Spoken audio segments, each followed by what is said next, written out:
पैदा करना, बहुत बड़े बड़े घर बना लेना, इससे खुशी मिलती है क्या? आपकी आत्मा अंदर से ना ऐसे कलपती रहती है, पता नहीं क्यों। शादी हो जाने के बाद बच्चे की इच्छा रहती है, बच्चा थोड़ा सा बड़ा हो जाए तो इसकी शादी हो जाए, फिर भजन कर लेंगे, ऐसा सोचते हैं। भजन करने का टाइम पे भजन नहीं कर रहे हैं, बच्चे को खिला लेते हैं थोड़ा सा, फिर हमारे मन में आता है चलो बच्चे की इसकी शादी हो जाए, इसका भी बच्चे का बच्चा देख लेते हैं, तो थोड़ी शांति मिल जाएगी मन को। लेकिन अगर शांति नहीं मिल रही तो इसका अर्थ है कि आप कहीं ना कहीं गलत हैं। शांति और आनंद जिससे मिल सकता है उसको पकड़ के नहीं बैठे हैं।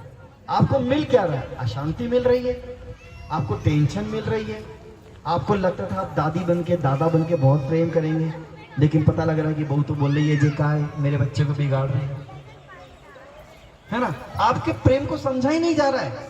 और यदि ऐसी स्थिति है कि आपके प्रेम को, आपके भाव को समझा नहीं जा रहा है, तो इसका मतलब कि आप गलत जगह पर कर रहे हैं।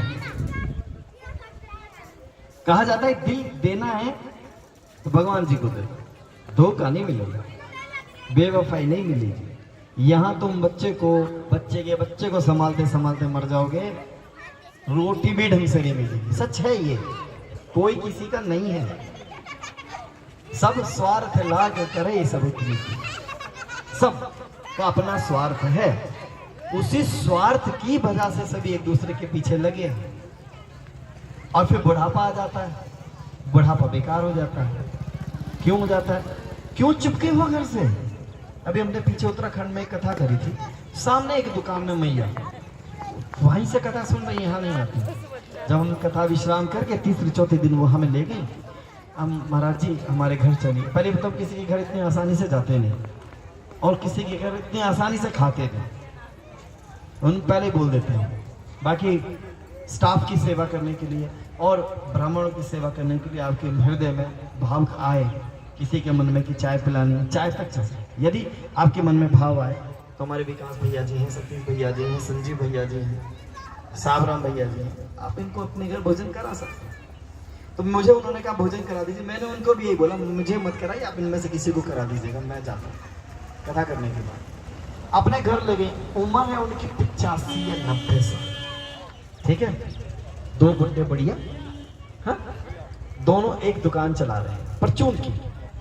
और मैंने सोचा कोई कष्ट होगा, चलो देख लेते हैं।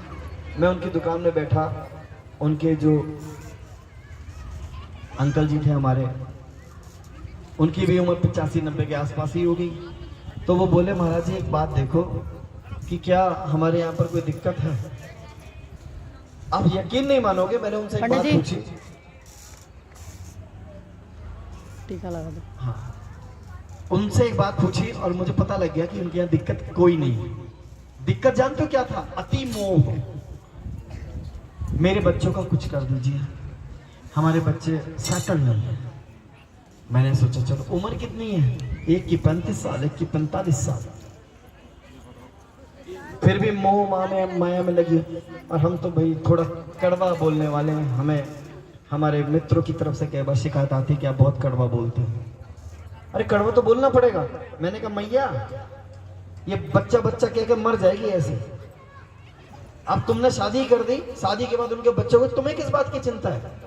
तो उनके पतिदेव जानते क्या बोले? महाराज मैं इसे यही समझाता रहता हूँ, इसे समझ नहीं आती। मैंने कहा आपके मन में तो नहीं इतना मोह? कह रहे नहीं। तो मैंने आप एक दुकान चला के अपने घर परिवार, अपनी रोजी रोटी अगर इज्जत से बुढ़ापे में मिल रही है, इससे बड़ी कोई दौलत नहीं है भैया।